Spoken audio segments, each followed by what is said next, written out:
From dog tags to ownership, heroes take the lead. Stories of veterans building dreams with passion, drive, and speed. From service to success, we're here to inspire the quest. Dog tags to ownership, we're the best. Take the prize.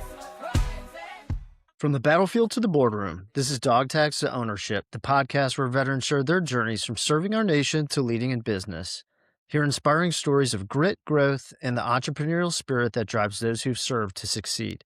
Tune in and take the first step toward your own mission in entrepreneurship. Military One Percenters, welcome to Dog Tags Ownership, where once a week we interview veterans who charted a path towards entrepreneurship. Here, our goals are to share resources, advice, and success stories about starting a business, discuss strategies for building financial independence and creating your own path, and most importantly, build a community to support each other through the challenges of transitioning from service life to civilian ownership. We are extremely excited to introduce our guest to the show, Jason Ambrosino. Jason is a U.S. Army veteran and the founder of Veterans Holdings, a New York State licensed cannabis creator of high-quality, handcrafted cannabis products designed to elevate the experience for all consumers, while maintaining a deep commitment to the veteran community. He is also the founder of American Veteran Enterprise Team, a service-disabled, veteran-owned business that has completed over $40 million in New York State government contracts since 2015.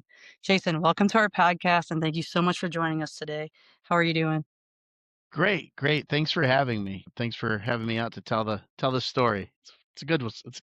Yeah, we're super excited. I know when your PR company reached out, we haven't had anybody on our podcast that's in the cannabis world, so we were pretty excited to have you on to hear more about your journey from dog tags ownership. But before we get into all of that, could you first just start out and tell us a little bit about yourself and your military service?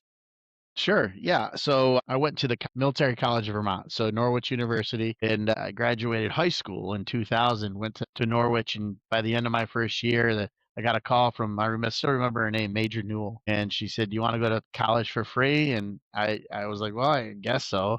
It's peacetime," and I signed in that spring. And following fall was 9/11.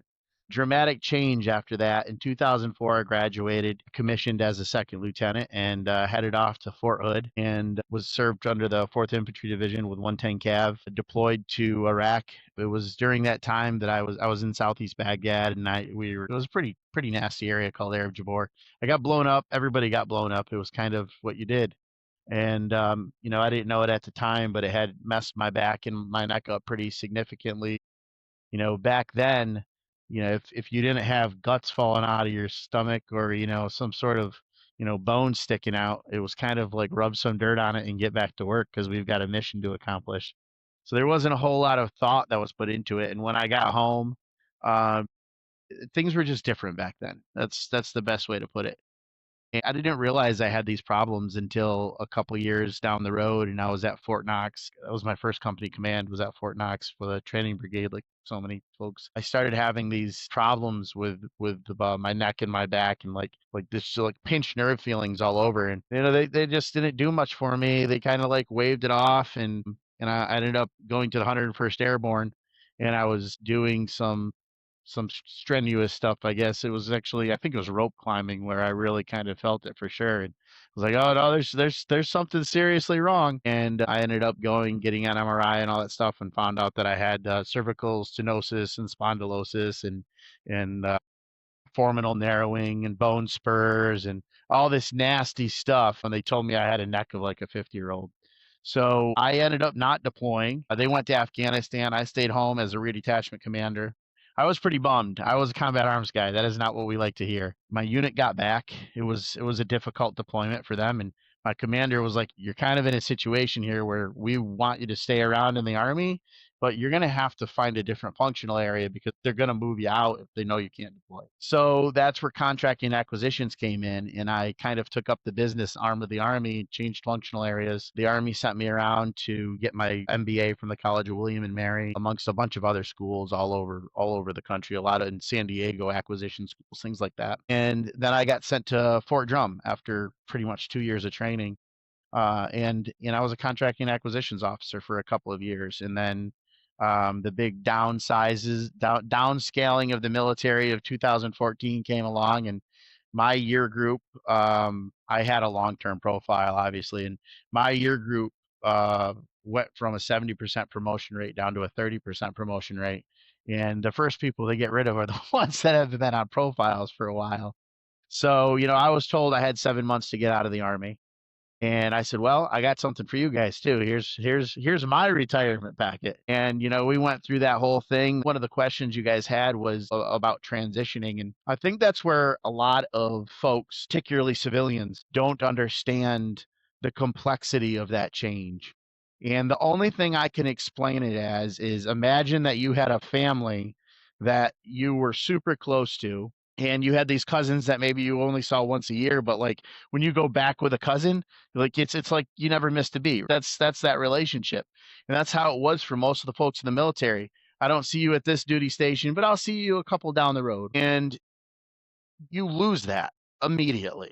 You lose access to your friends, you lose access to your family, you lose access to your support networks. You no longer have the FRG, the Family Readiness Group. You no longer, have access to the JAG, the free attorneys. All this stuff just goes away. And they pretend that this transition program that they often do is enough, but the psychological aspect of completely having to change your life and becoming something that you never like, maybe people who transition expectedly have a different experience, but for somebody who didn't want to go, it's traumatic. And I was on 7 medications at the time, started with in the Army, transitioned to the VA, carried the medications over, and they just keep on pumping them up. During that year of talk therapy, it was really strange because the psychologist had like an agenda and the psychiatrist had an agenda. And the psychologist didn't want anything to do with medication, and the psychiatrist kept trying to push medication.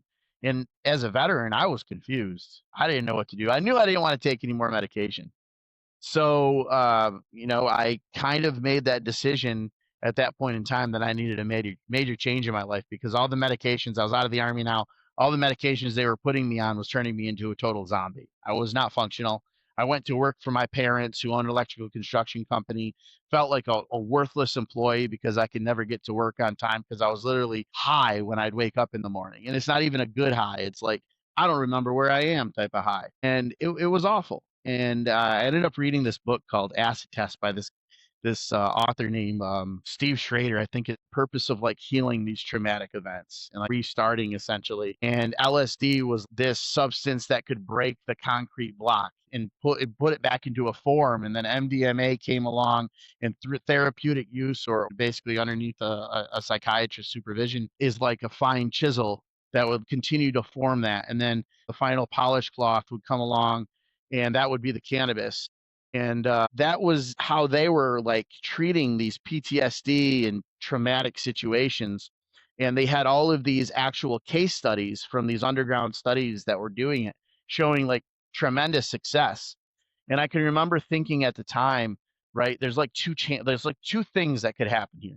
One, I'm going to try a substance here that is going to basically show me that every single thing I thought I knew is not true. Or number two, it's something that is going to hurt me and I better not ever do it again because it's going to fry my brain. But all the research I was reading pointed to the first scenario. So, oddly enough, never using drugs or anything like that. I was in the Army for a decade. Like, I need a change. And I went on the deep web, and I can remember buying 3 hits of acid. Never did acid. Bought 3 hits of acid just based on all of the research. And I came in and I took all 3 hits, and I went out into my woods and the backyard, and I spent the entire day out there. And really, through that experience, I kind of was able to walk myself through like this shift of mentality of being defeated into more of a, okay, well, there's more out there that I don't know. Everything that I thought I know isn't true. So let's go explore and find out what is true. There's this new excitement involved with learning something like that. Like there's this part of your mind that you can now explore. And now all of a sudden options popped into my head, and there was a lot of profound things that happened that day. And quite honestly, they were all good. And I can remember sitting there and thinking, I read all this research that cannabis is supposed to do this and that and whatever. And I'm sitting here on all these medications. You know what? I'm not taking any of this stuff anymore. And I embraced cannabis. I started with oils. A lot of people don't do that. And I started with oils, and I immediately realized, like, okay, like this is doing everything for me that all of these medications were doing. And I am not in the situation I'm in. I'm motivated. I can get stuff done. And I can remember going to my dad and be like, Dad, I don't want to be on your dime anymore. It's time for me to start a new company. And that's where I was like, well, I was a procurement officer, acquisitions officer. I know how to do that. Why can't I just flip that model upside down and do that in the civilian world? And New York State had just created a new service disabled veteran owned business program. And in that program, there was a 6% set aside. We'll call it a set aside or 6% goal for each one of these contracts that had to go to a service disabled veteran owned business. So it was perfect timing for me. So I launched this procurement logistics company, which became American Veteran Enterprise Team, or AVET, I think is you had mentioned. And things just kind of took off with that. And when COVID came around, we had crested $10 million with that company and provided, $5 or $6 million worth of COVID gear to like MTA, the National Guard, and we've kept that company going strong for almost a decade now, and it is solely focused on business done between the contractual business supply type stuff with specifically the state government, not even the federal. And it's worked great for us. And we've got a nice big credit line on there, which has really helped us stabilize. That business has got like one person working for it and it's profitable every year. You couldn't ask for anything better. No, that's what a decade of time will do if you can keep the business going strong and your finances well managed. It wasn't long after that I realized that I was using and consuming so much cannabis that I couldn't afford it. The state had a medical program. I went and I got a medical card, and it was so expensive that it was absolutely prohibited. It was really hard to afford that much cannabis on a weekly basis. And because of that, I turned to the black market like everybody does. And I found out, well, there's a lot of variety around here. This is kind of a cool culture, going to these shows, finding the things that works for me. There's a lot here. So like I really kind of embraced it there, and I got involved with selling it at that point in time. I was using cannabis and knew what it was doing for me. And I knew that going into it, I had no knowledge of it. I was dismissive of it.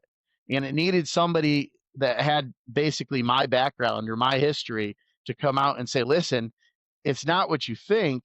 This is going to help you. I was able to create an accessible atmosphere for folks that maybe previously didn't have that access. And then when the Farm Bill came around, it was just a natural thing. Started looking into the CBDs and the CBNs and the CBGs and realizing outside of like the analgesic pain relief, these things are amazing. And we created a community store called Veterans Hemp Market, where really our main mission was to educate the consumers and make sure they weren't getting ripped off with underdosed material, so they were knowledgeable about how to properly use this. Because what we were finding is people were calling these things snake oil, and it was because they were underdosing themselves. You need a big old 300 milligram dose sometimes of CBD to get it to do what you want it to do, but it works profoundly well when you take a high enough dose. So through that, I learned the processing. You learn the manufacturing side of it. You learn the chemistry side of it. And when New York State legalized in 2022, they gave us that heads up that we were going to be able to be one of the first license holders, and we jumped at that opportunity.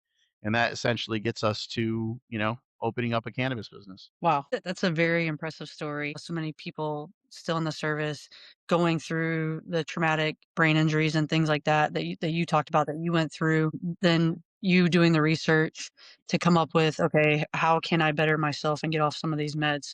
I know so many people who are on so many meds and they just don't want to be on them anymore, and trying to figure out ways to get off those meds or other things to do as an alternative because they just don't like the way it makes them feel. To get in a little bit of your business aspect of it, so you have your two businesses, and you said the first one was the American Veteran Enterprise Team, and that really did New York State contracts and logistical type stuff. Can you just, I guess, talk though, like what your first contracting piece was to that for New York?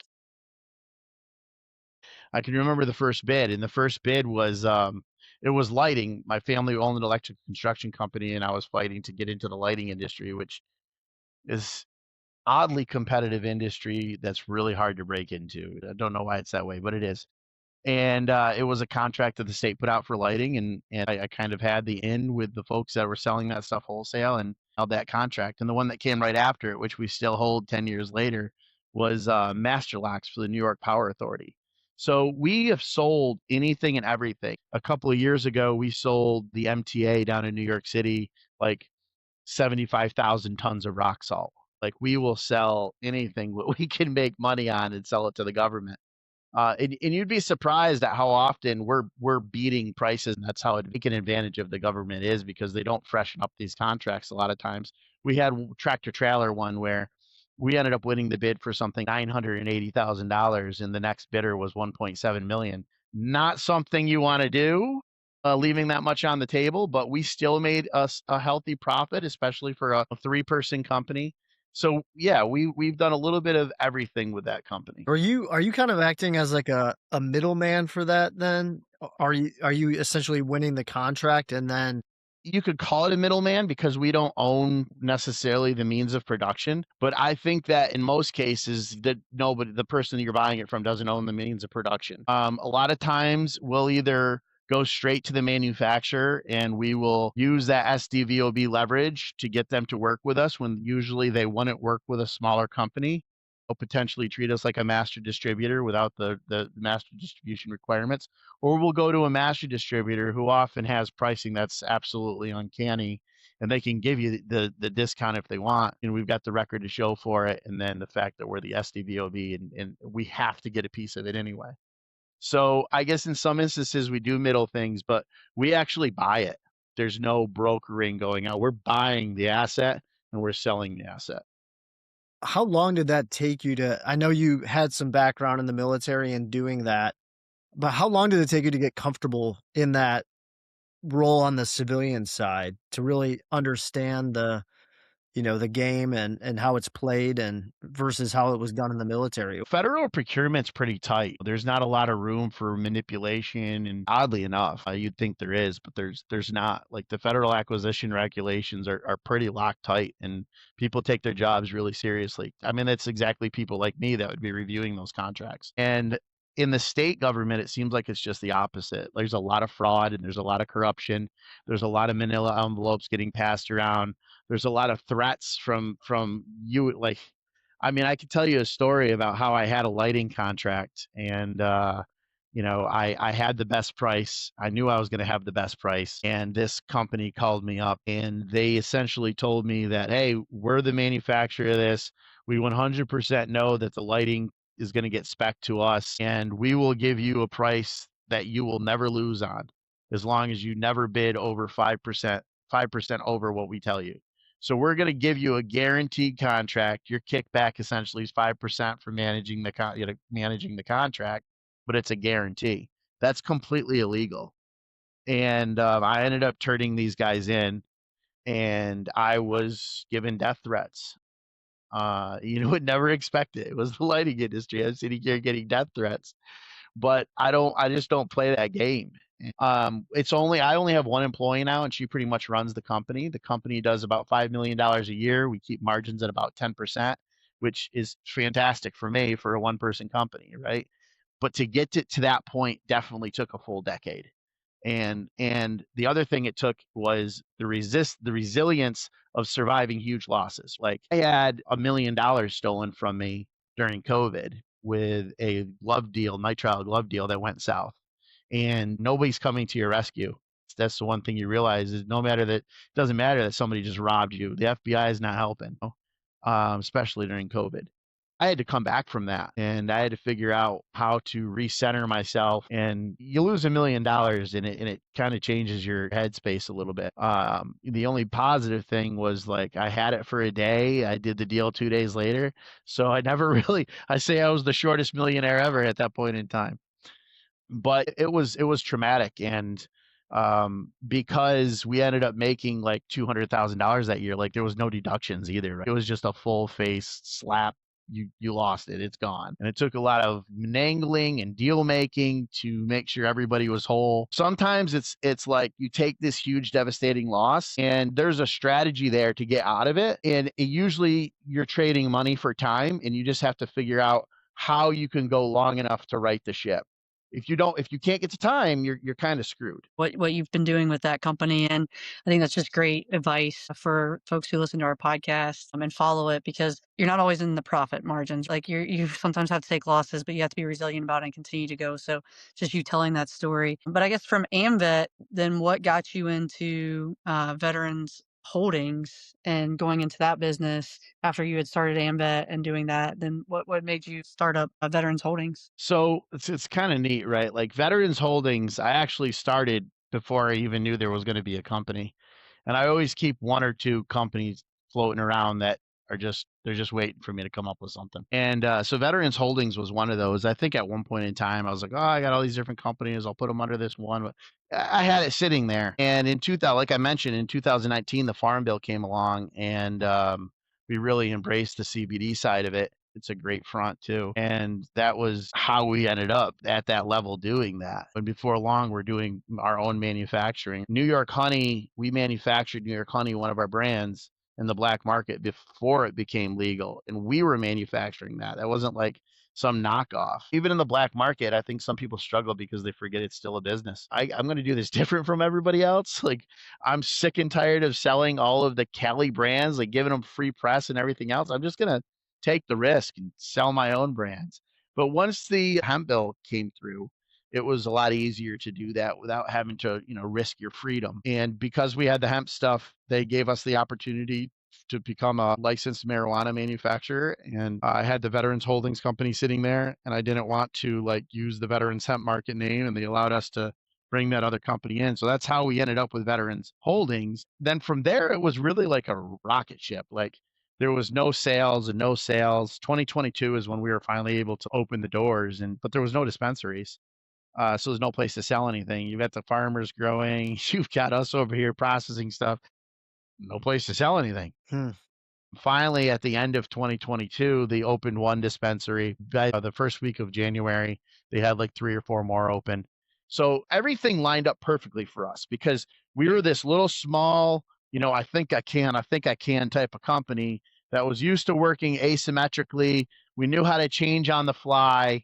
All of these things worked in our favor because we were licensed number 15, and there was a lot of companies. I shouldn't say a lot, but most all of the other companies that were high up on the license list that also were in the hemp industry that had a processor license. We kind of fooled the system here, right? Because when they were issuing CBD and hemp licenses in New York State, there was a requirement for a manufacturing license, which meant that you were basically using ethanol or CO2 to let's call it concentrate trichomes. Let's use that phrasing, concentrate trichomes. Trichomes being the little heads of wonderfulness on the plant.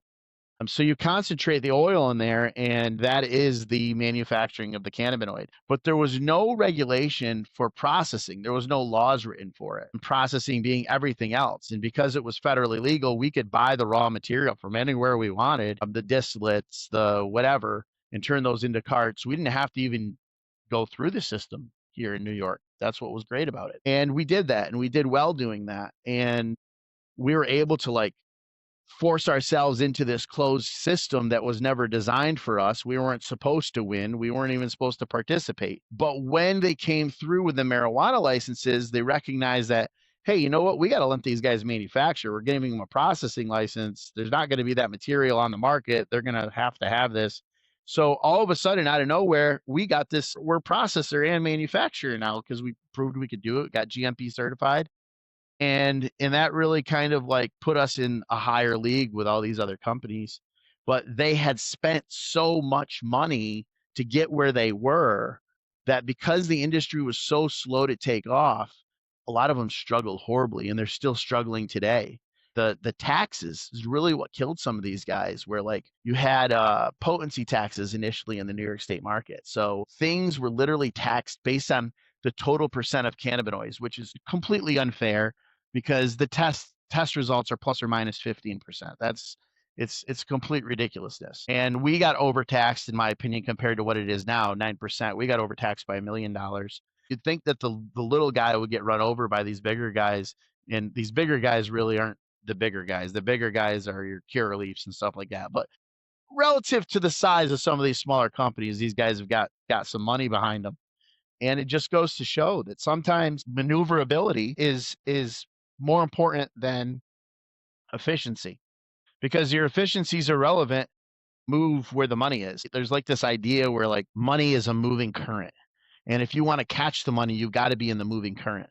but the current's always moving. So you've got to be mobile enough to get in that current. That's really allowed us to scale like crazy. So by the end of the first year, we had done a couple of $1 million worth of business. By 2020, let's see, last year, 2024, end of 2024, we had done somewhere around 12.5 million. That's crazy growth. And we were number 125 on the Inc. 5000. We are number 10 on the Vet 100.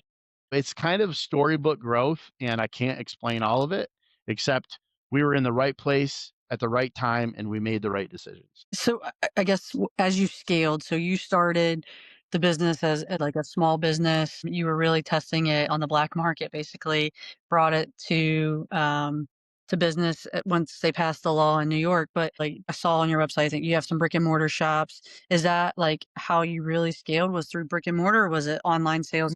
We are not allowed to have a brick and mortar store. Mm. So we have the brick and mortar store on the hemp side, which is not profitable. We only keep it open for the community. But because we're on the supply side, we're not allowed to even have a store. So scaling is an interesting thing. It's the hardest thing you're going to ever do in business. And you're going to self change over and over each time you scale. And like there's different gateways of scale, I guess you could say. Like the first $1 million is like the first benchmark. And then from there, everything changes. You hit that $1 million, you really got to watch your insurances and, start keeping track of your cash flows. But it's still a pretty small business. It's not hard to hit million. It's just you got to be dedicated in what you're doing. And then all of a sudden, you're hitting 5 million. By the way, we didn't have any investors. We started this with whatever was in our pockets at the time. And we still don't have any investors. And this is a really hard industry because I can't go to the bank and get a small business loan or anything else. But so then once you hit $5 million, things start changing again because you're having to hire more employees. Your insurance is getting way more expensive. Your cash flow becomes more important. The amount of time it's taken people to pay you becomes a condition or a situation. And you're really at the point where you need some sort of capital to kind of help scale and keep things going. And you can turn to your friends, or if you're not in the cannabis industry, you turn to the bank, but the bank's going to want to see that business has been operating well for the couple of years it took you to get to that 5 million, or 3 years it took you to get to 5 million. And when you hit 10 million, things really start changing. And I think that's where the very first radical changes happen, because when you hit 10 million, you have to completely rebuild all your systems. Everything's broken. You need HR now.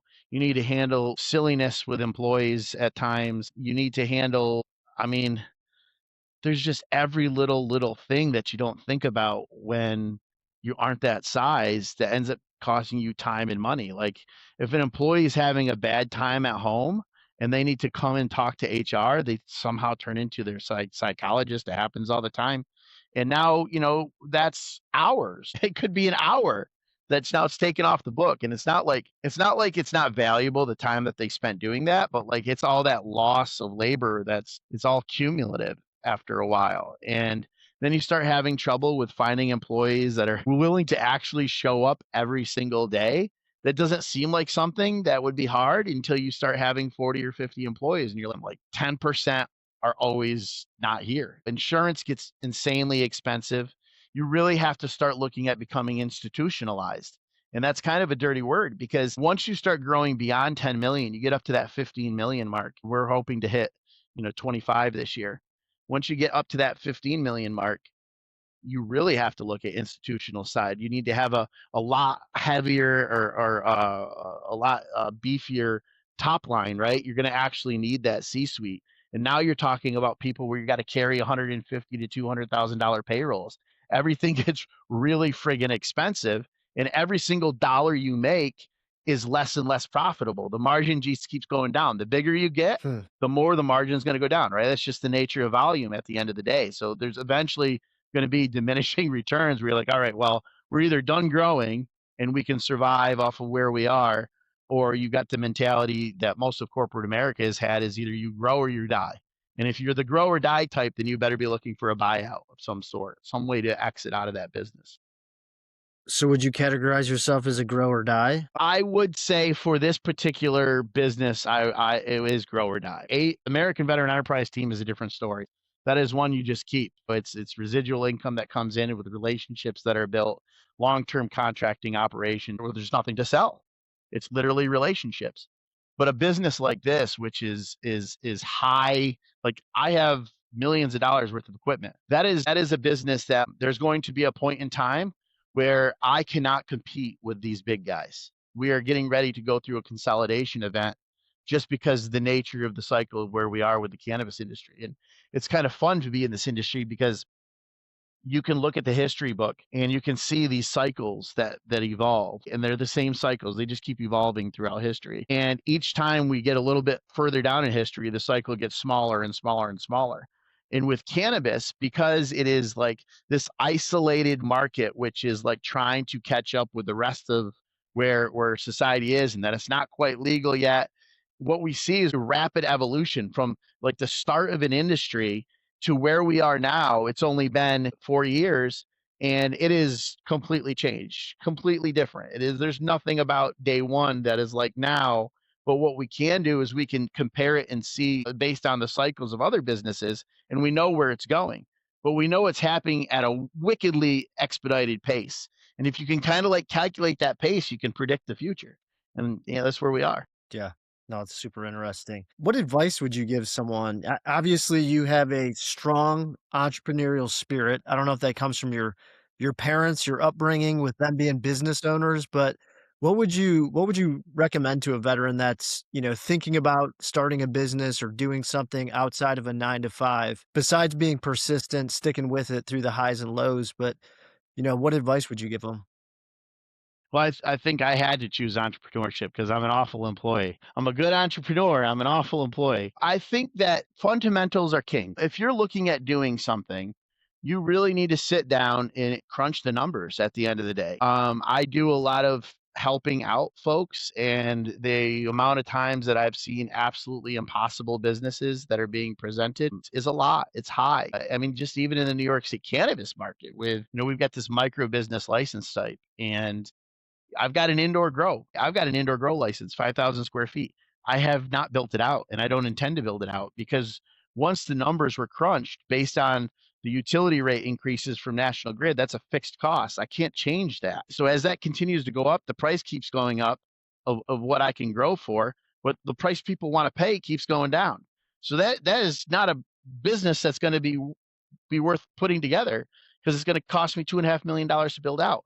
So you have to be honest with yourself about the numbers and willing to turn the page on a bad idea. Okay, that's number one. Number two is that you have to give your business long enough to succeed. Okay, so like if you go into this and you think that you're going to be able to live off of your business the first year, you're going to fail. You can't live off your business the first year. I would argue that you can't live off your business for the first 3 years. That's what you need to give yourself the space. And if you've done everything right, there's no reason you shouldn't be making potentially $1 million on year 5, right? I think it takes 5 years to literally come out with $1 million from a business. Now, there's different types of businesses that are smaller, a hair salon or whatever, but it's all proportional at the end of the day to what you expect to come in. And you know what you want to make and what your lifestyle is, and you have to kind of understand where you're going. Hmm. But yeah, patience, giving yourself time to succeed. And then, the other side of that is knowing when to fold them. Like I see a lot of people that hang on to absolute failure, and it's okay to fail, but it's not okay to like hold that failure to the point that it's preventing you from doing something else. There's nothing wrong with a failed business model. It just didn't work. Like an entrepreneur is going to fail. Everything can't be a winner. Everything's not $1 million idea. Hmm. Like it's a risk. You took the risk. It's either going to succeed or it's not. But knowing when it's not, that's the key. You have to have that fortitude to be able to do that. If you don't, and you're emotionally attached to what you're doing, that's really problematic. No, it's really, really good advice. We just had our first Dog Tags Connect, which was just a forum where we brought some entrepreneurs together, veteran entrepreneurs, with folks that are interested in starting a business. And consistently we heard, do not expect to earn $1 in that first second, or, again, similar with some of these entrepreneurs the third year, right? So do you have the intestinal fortitude to stick it out? And we're so used to, in the veteran community, seeing that paycheck arrive every 2 weeks. Like there's, come hell or high water, you're getting paid by the government every 2 weeks. Government shutdowns, everything, continuing resolution. So for veterans, exploring entrepreneurship, I think it's so good for them to hear that you got to be prepared to weather the storm. You got to have a good foundation, obviously a good business plan to move out on. But no, that's such good advice. Veterans have a unique opportunity in that there's a lot of them out there that are getting whatever their disability rating is. And you have that something that nobody else in America has, which is that dependable income coming in every single month. VA paid it. I don't think our pay froze. I'm pretty sure it came when the government had shut down. So, that right there, if you ask me, like that right there gave me, and it might not have had anything to do with my actual ability to do this, but it gave me the confidence in knowing that, like, if everything went to hell, I'm not starving and my family is not homeless. That is like a really kind of like unique thing. And it's interesting because we could have a whole nother show on this because it brings up the concept of universal income and where AI is going and whether universal income would actually lead to more entrepreneurism because people would be able to take more risks. This whole entire aspect of that needs to be explored, but veterans have that opportunity like now. So, if you feel like taking a risk and you've got money coming in, just do it. Just don't put that money at risk that you're using to live on. You're jumping with a little bit of a safety net that others don't necessarily have that's unique in the veteran community. My passion outside of this is not cannabis, but it's real estate, investing in small multifamilies. So I pay attention to a lot of the material, audiobooks, podcasts in that realm. I know you mentioned one book earlier. Is there anything else you'd recommend to our listeners?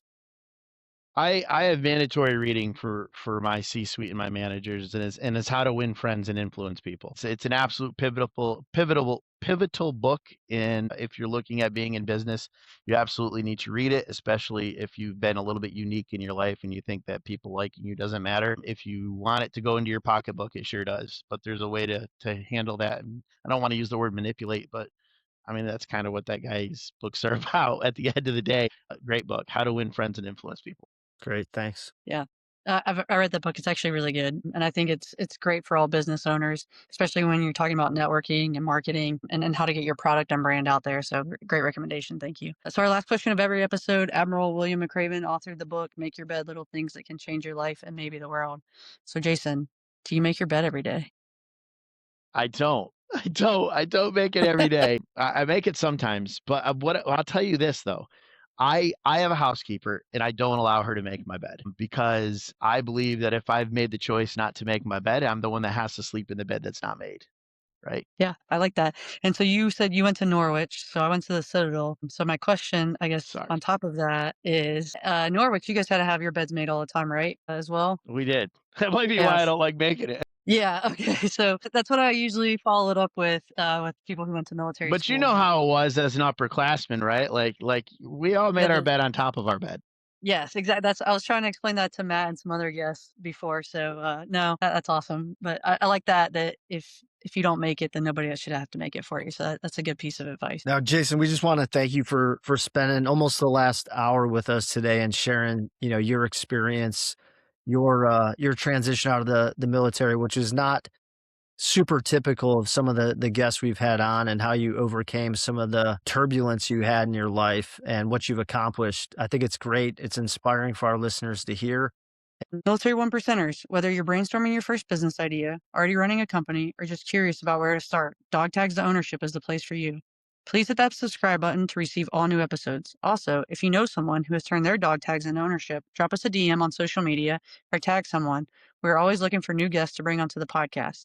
And as always, Military One Percenters, thank you for your service. Let's continue this journey to working together to write our next chapter. Until next week, keep pushing to turn those dog tags into ownership. From dog tags to ownership, heroes take the lead. Stories of veterans building dreams with passion, drive, and speed. From service to success, we're here to inspire the quest. Dog tags to ownership.